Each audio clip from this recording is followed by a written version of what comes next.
Hello, नमस्ते, welcome to etc online. आज हम लोग पढ़ने वाले हैं क्लास 10th एनसीईआरटी की बुक से चैप्टर फुटप्रिंट्स विदाउट फीट। देखिए, जैसा कि चैप्टर के नाम से पता चल रहा है, फुटप्रिंट्स विदाउट फीट। फुटप्रिंट्स यानी पाँव के निशान, विदाउट फीट यानी बिना पाँव के। तो यार, पाँव के निशान और बिना पाँव के ऐसा कैसे पॉसिबल हो सकता है? तो इसी मिस्ट्री से पर्दा उठाने के लिए हमें देखना पड़ेगा पूरा चैप्टर की समरी। तो बने रहिए ईटीसी ऑनलाइन के वीडियो को एकदम एंड तक।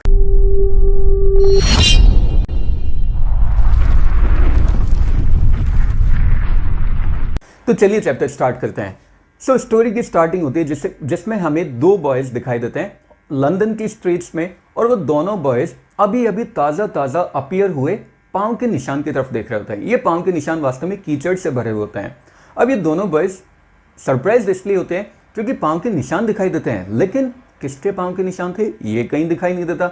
सबसे इंटरेस्टिंग बात क्या है, ये जो पाँव के निशान थे एक एक करके आगे बढ़ भी रहे थे। अब दोनों बॉयज इन पाँव के निशान का पीछा करते जाते हैं क्योंकि भाई सरप्राइज्ड है, और ऊपर से इन लोगों को ये भी देखना है कि यार पाँव के निशान किसके हैं, तो उन पाँव के निशान का पीछा करते जाते हैं। लेकिन धीरे धीरे ये जो पैर के निशान है ये धीरे धीरे पहले ब्लर होते हैं, कीचड़ से बने हुए जो पैर के निशान है ब्लर होते जाते हैं और फिर लास्ट में गायब हो जाते हैं। अब ये जो मिस्ट्री थी ये बहुत ही सिंपल थी।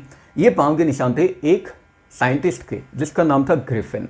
ग्रिफिन बहुत ही ब्रिलियंट साइंटिस्ट था जिसने जैसे तैसे करके ये खोज निकाला था, ये डिस्कवर कर लिया था कि कैसे ह्यूमन बॉडी को इनविजिबल बनाया जा सकता है, यानी कैसे इंसानी शरीर को हम लोग अदृश्य बना सकते हैं। इनविजिबल यानी गायब कर सकते हैं, बिल्कुल मिस्टर इंडिया की तरह।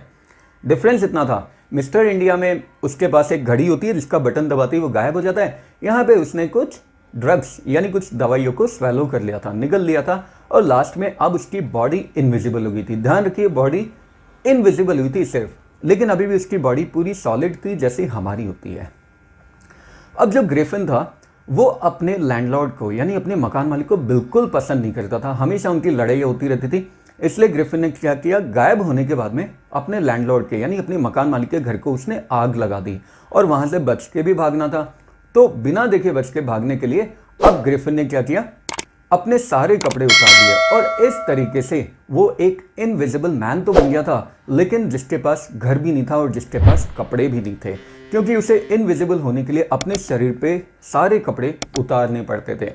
लेकिन ग्रिफिन की बेचारे की किस्मत खराब थी कि उसने लंदन की स्ट्रीट्स में नेकेड घूमने के लिए इस पूरे ईयर का सबसे गंदा टाइम चूज किया था। यानी ये जो सीजन था ये विंटर सीजन था, और विंटर सीजन में जहाँ पे हमें ज़्यादा कपड़ों की ज़रूरत होती है, ग्रिफिन तो बिना कपड़ों के घूम रहा था। अब ग्रिफिन समझ गया कि भाई बिना कपड़ों के काम नहीं चल सकता। सो ग्रिफिन डिसाइड करता है कि वो किसी एक लंदन की स्टोर में चला जाएगा। इनविजिबल तो था ही, कोई उसे रोक भी नहीं सकता था। अब स्टोर क्लोजिंग जैसे टाइम होता है, मतलब बंद होने का समय होता है, तो ग्रिफिन चुपके से किसी एक स्टोर के अंदर चला जाता है और वहाँ जाके मज़े से पहले तो कपड़े पहनता है, फिर उसे खाने पीने को भी काफ़ी सारा सामान मिल जाता है, क्योंकि अब देखने वाला तो कोई उससे था ही नहीं, वैसे भी वो तो इनविजिबल था, स्टोर्स बंद हो चुके थे। सो वो एक रेस्टोरेंट में जाता है, वहाँ से खाना लेता है, खूब सारा खाना खाता है, फिर वाइन भी ले लेता है, उसे भी पी लेता है, और कपड़े भी पहन लेता है। तो इस तरीके से ग्रिफिन ने एक ओवरकोट पहन लिया, एक ट्राउज़र पहन लिया, शूज़ पहन लिए, और एक हैट पहन के अब वो पूरी तरह से दिखने वाला यानी एक विजिबल पर्सन बन चुका था। और ग्रिफिन घोड़े बेचकर सो जाता है रजाइयों के एक ढेर के ऊपर। अब अगले दिन अगर ग्रिफिन टाइम पे उठ जाता तो यार सब कुछ सही रहता, लेकिन बेचारे की किस्मत इतनी खराब थी कि जब तक उस शॉप के कुछ असिस्टेंट यानी कुछ हेल्पर लोग नहीं आ जाते तब तक ग्रिफिन की आंख ही नहीं खुलती। अब असिस्टेंट जैसे ही आते हैं वो ग्रिफिन को देखते हैं, क्योंकि अब तो वो दिखाई दे सकता था, उसके शरीर पे कपड़े थे, तो वो ग्रिफिन का पीछा करते हैं। ग्रिफिन डर जाता है और वो भागता है। अब यार किसी स्टोर में कोई घुस गया है, कपड़े चोरी करके भाग रहा है, तो ऑब्वियसली वो पीछा तो करेंगे, सब वो उसको फॉलो करते हैं। लेकिन ग्रिफिन क्या होता है कि अभी अभी उसने जो नए कपड़े पहने थे, धीरे धीरे करके एक एक कपड़ा उतारता जाता है और एक एक उसका बॉडी पार्ट इनविजिबल होता जाता है। तो इस तरीके से लास्ट में एक बार वापस ग्रिफिन इनविजिबल मैन बन चुका था बिना कपड़ों के। अब ग्रिफिन इस बार डिसाइड करता है कि अब वो थिएट्रिकल कंपनी के किसी स्टॉक में जाएगा, यानी किसी ऐसी जगह पे जाएगा जहां पे उसको वास्तव में अपने शोल्डर के ऊपर वाले खाली हिस्से को छुपाने के लिए भी कुछ सामान मिल सके। शोल्डर के ऊपर यानी अपने मुंह को भी छुपाने के लिए, क्योंकि अगर वो कपड़े पहन लेता तो भाई पूरी बॉडी तो उसकी विजिबल हो जाती, लेकिन ये वाला हिस्सा तो उसका खाली दिखता। सो वो थिएट्रिकल कंपनी के एक स्टॉक में चला जाता है, इनविजिबल होकर दुकान के अंदर तो चला जाता है। वहां से वो क्या करता है कि कपड़े पहन लेता है, पूरा एक ओवरहेड ले लेता है, और उसके बाद में साइड विस्कर्स लगा लेता है, यानी कलमे लगा लेता है, नकली मूछें लगा लेता है, मुस्टेच लगा लेता है, अपने पूरे चेहरे के ऊपर बैंडेजेस बांध लेता है, यानी पट्टियाँ बांध लेता है, और एक डार्क ग्लास लगा लेता है, यानी चश्मा लगा लेता है। तो इस तरीके से ग्रिफिन इस बार पूरी तरह से दिखने वाला एक मैन बन चुका था। लेकिन ग्रिफिन को अब दुकान से बाहर भी जाना था, शॉप से बाहर भी जाना था। तो इसके लिए वो क्या करता है, शॉपकीपर को पीछे से ब्रूटली अटैक करता है और सारा पैसा उसका लूट लेता है और फिर वहां से निकल जाता है। अब ग्रिफिन को इस बात का डर था कि लंदन में उसकी ये जो सच्चाई है ज़्यादा दिनों तक छुप नहीं पाएगी, इसलिए ग्रिफिन डिसाइड करता है आइपिंग नाम के एक विलेज में जाने को। और ग्रिफिन वहां पे आइपिंग में किसी लोकल इन में 2 रूम्स बुक कर लेता है और वहां जाके सिंपली वो बोल देता है कि मैं यहाँ पे आया हूँ सिर्फ सॉलिट्यूड के लिए, यानी अकेला रहने के लिए, और मैं एक बहुत इंपॉर्टेंट प्रोजेक्ट पे काम कर रहा हूँ, इसलिए मुझे डिस्टर्ब मत करना। और मेरा जो फेस है, ये जो अजीब सा तुम लोगों को दिखाई दे रहा है जिसपे बैंडेजेस वगैरह बंधी हुई है, ये मेरा एक एक्सीडेंट हो गया था, इस वजह से मेरी ये हालत है, लेकिन मुझे डिस्टर्ब कोई भी मत करना। अब जो लैंडलॉर्ड है, इसकी वाइफ का नाम था मिसेस हॉल। मिसेस हॉल पहले तो बहुत ज़्यादा ट्राई करती है कि वो ग्रिफिन से जैसे तैसे फ्रेंडली हो सके, लेकिन ग्रिफिन मना कर देता है कि देखो मैं यहाँ पे सिर्फ और सिर्फ अकेला रहने के लिए आया हूँ, इसलिए मुझे कोई भी डिस्टर्ब ना करे।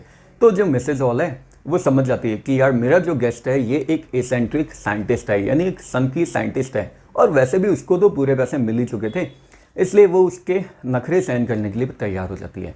लेकिन थोड़े टाइम बाद में ग्रिफिन ये एडमिट करता है कि यार मेरे पास रेडी कैश नहीं है, यानी कैश अभी मेरे पास नहीं है, थोड़े दिनों में चेक आने वाला है, तो मैं आपको आपका पैसा दे दूंगा। अब अगले ही दिन क्या होता है, एक क्लर्जी मैन होता है, उसके घर पे बड़ा अजीब सा एक एपिसोड होता है। क्या होता है उसके घर पे, सुबह सुबह मॉर्निंग में जल्दी उन दोनों की आंख खुल जाती है, हस्बैंड वाइफ की, यानी क्लर्जी मैन और उसकी वाइफ की, दोनों की आंख खुल जाती।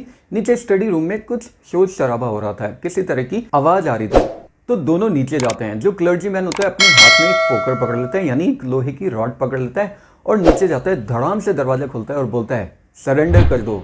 लेकिन कितने सरप्राइज वाली बात थी यार, पूरे रूम में तो कोई दिखाई नहीं दे रहा था।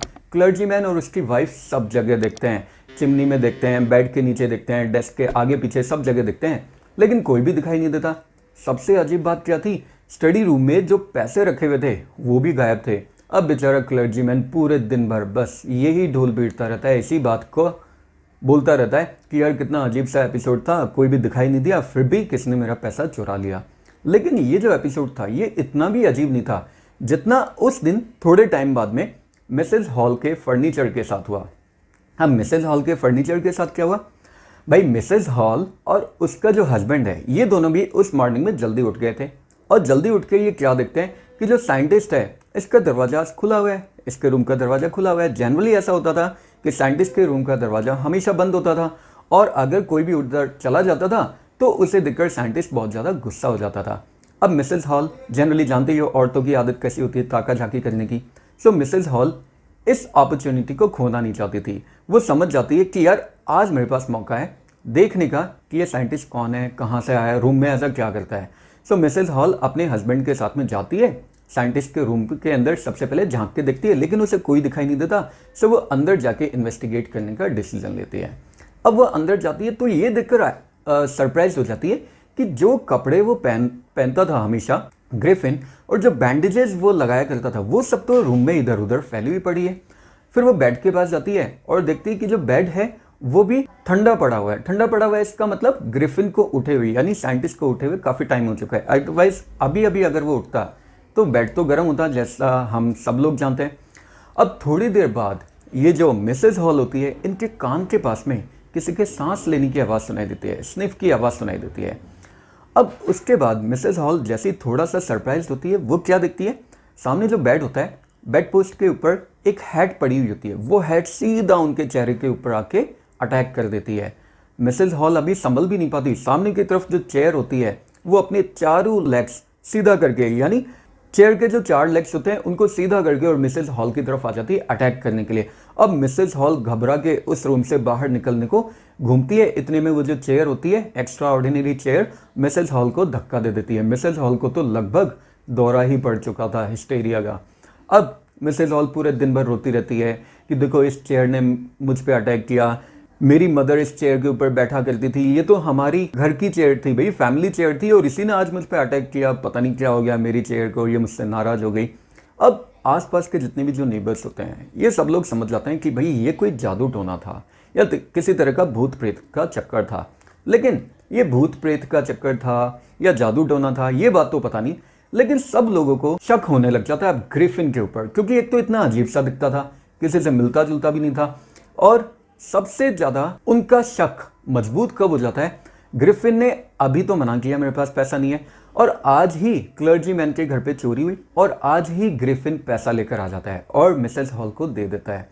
अब गांव के जो लोग होते हैं वो क्या करते हैं, पुलिस कांस्टेबल को बुलाने के लिए भेज देते हैं, पुलिस कांस्टेबल जिसका नाम होता है जेफर्स। लेकिन मिसेस हॉल तो इतनी ज़्यादा इम्पेशेंट होती है कि वो पुलिस के आने का यानी कांस्टेबल के आने का वेट ही नहीं करती और पहले उससे पूछने लग जाती है ग्रिफिन से कि पहले तो तुम मुझे ये बताओ कि मेरी चेयर तुम्हारे पास ऊपर क्या कर रही है, दूसरी बात ये बताओ कि एक बंद रूम के अंदर तुम कैसे गए, तीसरी बात ये बताओ कि एक खाली रूम से तुम बाहर कैसा है। अब ग्रिफिन जो होता था वो हमेशा बहुत ज़्यादा शॉर्ट टेम्पर्ड पर्सन था, मैंने बताया बदमाश भी था। ग्रिफिन को इस बात पे गुस्सा आ जाता है।